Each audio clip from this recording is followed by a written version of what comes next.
नमस्कार, मी अनुजा. तुम्ही पाहत आहात मुंबई तकचं समजून घ्या हे आमचा विशेष कार्यक्रम. खरं तर आज महाराष्ट्रातल्या राजकारणातल्या घडामोडी घडलेल्या आहेतच. येणाऱ्या विधानसभा निवडणुकांच्या निमित्ताने सुद्धा घडामोडी घडलेल्या आहेत. मात्र एक राष्ट्रीय पातळीवर घडामोड जी घडलेली आहे ती सुद्धा तितकीच लक्षवेधी आहे. अरविंद केजरीवाल जे आम आदमी पक्षाचे प्रमुख सुद्धा आहेत, दिल्लीचे मुख्यमंत्री सुद्धा आहेत, याच अरविंद केजरीवाल यांना सरतेशेवटी सर्वोच्च न्यायालयाकडून जामीन हा मंजूर झालेला आहे. मात्र त्यांना जामीन मिळालेला आहे यापेक्षा सुद्धा आणखीन कुठली महत्त्वाची गोष्ट असेल किंवा आपण राजकीय घडामोडींच्या दृष्टीने सुद्धा आणि कायद्याच्या दृष्टीने सुद्धा जर महत्त्वाची घडामोड पाहिली तर सुप्रीम कोर्टाने CBI central bureau of investigation या केंद्रीय तपास यंत्रणेला म्हटलेलं आहे की तुम्ही बंद पिंजऱ्यातले पोपट नाही आहात हे सुद्धा दिसणं गरजेचं आहे असं म्हटलेलं आहे. आपल्यापैकी अनेकांना कल्पना असेल किंवा आठवत सुद्धा असेल, बरोबर 10 वर्षांपूर्वी 2013ला सुद्धा ज्या वेळेला भारतामध्ये यूपीए सरकार होतं त्याही वेळेला सर्वोच्च न्यायालयाने अशाच पद्धतीने सीबीआयला म्हटलेलं होतं की तुम्ही एक प्रकारे बंद पिंजऱ्यातले पोपटासारखे वागत आहात. आता सुद्धा 10 वर्षांनंतर ज्यावेळेला भारतामध्ये एनडीए सरकार आहे त्यावेळेला सुद्धा केंद्रीय तपास यंत्रणा सीबीआयला पुन्हा एकदा कोर्टाने असंच म्हटलेलं आहे. अरविंद केजरीवाल यांचा जामीन देताना नेमकं कोर्टाने, सुप्रीम कोर्टाने काय काय म्हटलेलं आहे आणि कशा पद्धतीने केंद्रीय तपास यंत्रणांना वारंवार सुप्रीम कोर्टामधून नेत्यांना बेल देताना ज्या पद्धतीने ताशेरे ओढण्यात आलेले आहेत त्यावर सुद्धा पुन्हा एकदा लक्ष घालणं गरजेचं आहे. त्यामुळे आजच्या सुप्रीम कोर्टाच्या ऑर्डरमध्ये आणि आजच्या झालेल्या या बेलमध्ये सुद्धा काय काय सुप्रीम कोर्टाने केंद्रीय तपास यंत्रणांसंदर्भात म्हटलेलं आहे आणि या आधीच्या सुनावण्यांमध्ये सुद्धा ते आजच्या व्हिडिओमधून समजून घेणार आहोत. नमस्कार, मी अनुजा. तुम्ही पाहत आहात मुंबई तक. दिल्लीचे मुख्यमंत्री अरविंद केजरीवाल यांना मार्च 2024 मध्ये म्हणजे ऐन लोकसभा निवडणुकांच्या तोंडावर अटक झालेली होती. ईडी, सीबीआय या दोन्ही यंत्रणा त्यांच्या मागे लागलेल्या होत्या. हे प्रकरण आहे दिल्लीतलं मद्य धोरण घोटाळ्यासंदर्भातलं की ज्याच्यामध्ये अरविंद केजरीवाल यांना तुरुंगात जावं लागलेलं होतं. मधल्या काही काळामध्ये लोकसभा निवडणुका या अगदी पीकवर आलेल्या असताना मे महिन्यामध्ये तात्पुरत्या स्वरूपात अरविंद केजरीवाल यांना जामीन मिळाला. मात्र नंतर लगेचच दिल्लीचा प्रचार संपल्यानंतर 1 जूनला केजरीवाल यांना पुन्हा तुरुंगात जावं लागलं आणि तेव्हापासून ते अगदी आतापर्यंत ते तुरुंगातच होते. या सगळ्यानंतर सरतेशेवटी आज त्यांना जामीन हा मंजूर झालेला आहे आणि या निर्णयाचं विविध पक्षांनी, विरोधातल्या पक्षांनी, इंडिया आघाडीतल्या पक्षांनी स्वागत केलेलं आहे. पण त्याचसोबत त्यांना पुन्हा एकदा मुद्दा सापडलेला आहे कारण की आज सुप्रीम कोर्टाने ज्या पद्धतीने ही बेल देताना केंद्रीय तपास यंत्रणांसंदर्भातले जी निरीक्षण नोंदवलेली आहेत ती पाहणं सुद्धा महत्त्वाचं आहे. अरविंद केजरीवाल यांना बेल देताना तर दोन्ही जस्टिस जे न्यायमूर्ती आहेत त्यांचं अर्थात एकमत होतं, पण त्यांचं ज्या पद्धतीने सीबीआयने अटकेची जी कारवाई केलेली होती त्याच्याबद्दल मात्र एका न्यायमूर्तींचं वेगळं मत होतं, दुसऱ्या न्यायमूर्तींचं वेगळं मत होतं. सो याच्यामध्ये जस्टिस भुयान म्हणून जे आहेत न्यायमूर्ती त्यांनी अटकेची जी कारवाई झालेली आहे त्यावरच प्रश्न उपस्थित केलेला आहे, तर दुसरे न्यायमूर्ती सूर्यकांत म्हणून जे आहेत त्यांचं वेगळं मत आहे. सगळ्यात पहिले भुयान यांनी काय म्हटलेलं आहे, CBI must not function like a caged parrot. CBI central bureau of investigation ही जी केंद्रीय तपास यंत्रणा आहे त्यांनी एका केज्ड पॅरेट म्हणजे पिंजऱ्यातल्या पोपटाप्रमाणे वागलं नाही पाहिजे, तसं त्यांचं काम नसलं पाहिजे हे म्हणण्याचं त्यांचं म्हणणं आहे. आणि याचं तात्पर्य काय, तर तुम्ही पिंजऱ्यात आहात कोणाच्या तरी, तुम्ही कोणाच्या तरी बंदिवासात आहात, अशा पद्धतीने तुम्ही वागलं नाही पाहिजे. तुम्ही स्वायत्त आहात, तुम्ही त्या पद्धतीनेच वागणं पाहिजे, हेच तुम्हाला तुमच्याकडनं अपेक्षित आहे असं एक प्रकारे कोर्टाने म्हटलेलं आहे.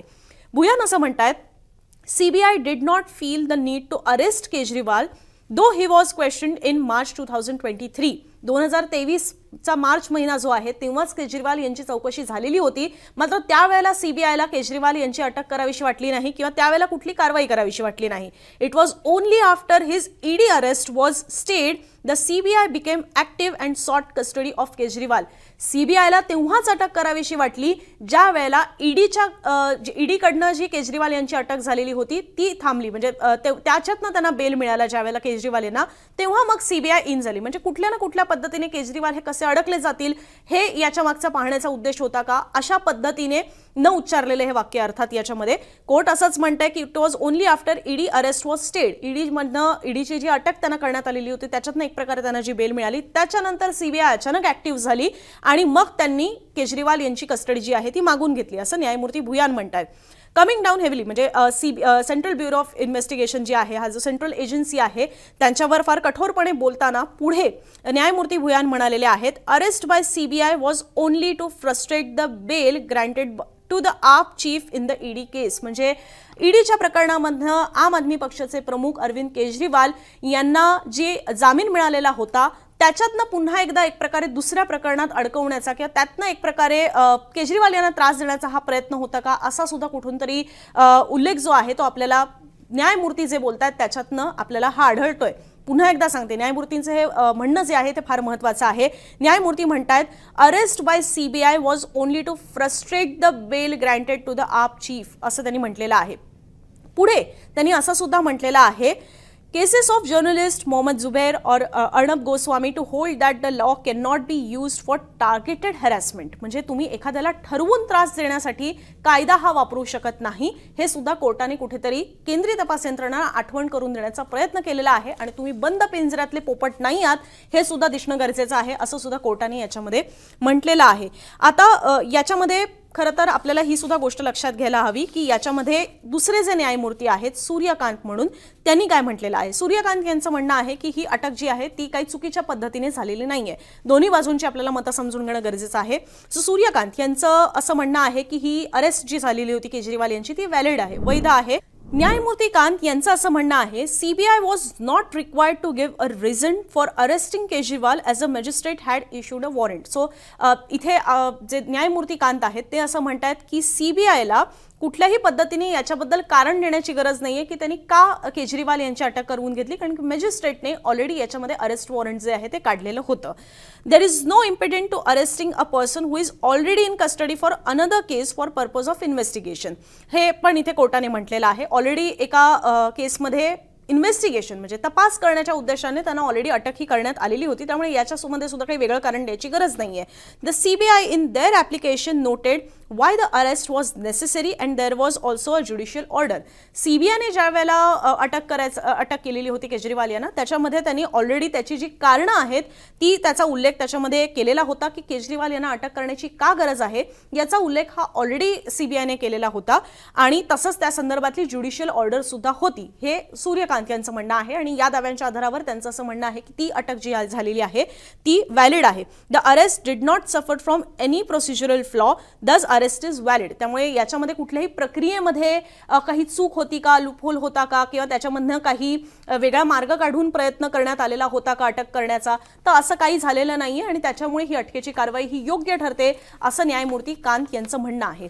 मात्र अरेस्ट ही जरी व्हॅलिड ठरवण्यात आलेली असली सूर्यकांत यांच्या म्हणण्यानुसार, तरी दुसरे न्यायमूर्ती जे आहेत त्यांनी याला आक्षेप घेतलेला आहे. त्यांचं असं म्हणणं आहे की सीबीआय जी आहे ती एका टार्गेटेड हॅरॅसमेंटच्या हिशोबाने त्यांनी काम करता कामा नये आणि त्यांनी एका बंद पिंजऱ्यातल्या पोपटाप्रमाणे सुद्धा काम करता कामा नये. आता याच्यामध्ये आपण थोडं जर आणखीन फ्लॅशबॅकमध्ये गेलो, काही दिवसांपूर्वीच BRS म्हणजे भारत राष्ट्र समिती ह्या पक्षाच्या ज्या नेत्या आहेत कविता, त्यांना सुद्धा हेच मद्य धोरण घोटाळा जो प्रकरण आहे त्याच्यामध्ये त्यांना सुद्धा अटक झालेली होती आणि त्यांना सुद्धा जामीन देताना आपण पाहिलेलं होतं की सुप्रीम कोर्टाने हेच म्हटलेलं होतं. त्यांच्या बाबतीत म्हटलेलं होतं trial in the case would take a long time to conclude. A similar observation, हे सेम ऑब्झर्वेशन जे आहे ते मनीष सिसोदिया जे दिल्लीचे उपमुख्यमंत्री राहिलेले आहेत, आम आदमी पक्षाचेच नेते आहेत, त्यांच्या बाबतीत सुद्धा मनीष सिसोदिया यांना सुद्धा जामीन देताना कोर्टाने हेच म्हटलेलं होतं. सिसोदिया यांना सुद्धा गेल्या वर्षी 2023च्या फेब्रुवारीमध्ये अटक झालेली होती आणि आता त्यांना जामीन मिळालेला आहे. सो मनीष सिसोदिया असतील, इथे कविता असतील, या दोघांच्या बाबतीत सुद्धा बेल देताना कोर्टाने असंच म्हटलेलं आहे की जे ट्रायल आहे म्हणजे जो खटला सुरू आहे, ट्रायल अजून सुरू पण झालेला नाही किंवा कन्क्लूड व्हायला सुद्धा त्याला फार वेळ लागणार आहे, हे त्यांनी म्हटलेलं आहे की trial in this case would take a long time, याच्यामध्ये फार वेळ जाणार आहे, हे त्यांनी म्हटलेलं आहे. The likelihood of the trial being concluded in the near future is impossible. कोर्टच म्हणतंय की इतक्या म्हणजे आता पुढच्या काही काळामध्येच हे ट्रायल पूर्ण होईल असं चित्रच दिसत नाहीये, हे अशक्यच जणू काही आम्हाला दिसतंय. As said in various pronouncements, under trial custody should not turn into a punishment. Under trial म्हणजे कोण, तर एखादी व्यक्ती ही ज्या वेळेला तिला अटक होते त्यावेळेला ती आरोपी असते, ती थेट दोषी नसते. ती व्यक्तीला अटक झाल्यानंतर त्यांची प्रोसिजर आपण पाहिली तर त्यांच्या वैद्यकीय चाचण्या होतात, त्यांना कोर्टामध्ये हजर केलं जातं, कोर्ट त्यांना पोलीस कोठडी द्यायची की न्यायालयीन कोठडी द्यायची हे ठरवतं. त्यांच्या संदर्भातले जे आरोप असतात त्या अनुषंगाने तपास जो आहे तो पोलिसांचा किंवा संबंधित यंत्रणांचा सुरू असतो. त्याच्यानंतर त्याच्या संदर्भात आरोपपत्र, चार्जशीट जी आहे ती दाखल होते. त्याच्यानंतर कोर्टामध्ये त्याचा ट्रायल जो आहे, खटला जो आहे तो सुरू होतो आणि त्याच्यानंतर कोर्ट ठरवतं की ही संबंधित व्यक्ती दोषी आहे की निर्दोष आहे. आता हा जो सगळा मधला पिरियड आहे ह्याला अंडर ट्रायल पिरियड म्हणतात, की ज्याच्यामध्ये खटला हा पूर्ण झालेला नाहीये आणि तोपर्यंत ती व्यक्ती ही दोषी मानली जात नाही, ती फक्त आरोपी मानली जाते. आता अशाही परिस्थितीमध्ये जर एखाद्या व्यक्तीला अटक करण्यात आलेली असेल आणि एखाद्या प्रकरणामध्ये जो एखादा गुन्हा आहे त्या प्रकरणामध्ये शिक्षा ही सपोज 6 वर्षांची 7 वर्षांची असेल 6 वर्षांची असेल, पण त्याचा अंडर ट्रायल मधला जो पिरियड आहे तेच त्याने जर 3-4 वर्ष तुरुंगात घालवलेली असतील तर मग ते जवळपास त्याला शिक्षा देण्यासारखंच ठरतं असं त्यांनी म्हटलेलं आहे. सो इथे कोर्ट जे म्हणतंय की under trial custody should not turn into punishment.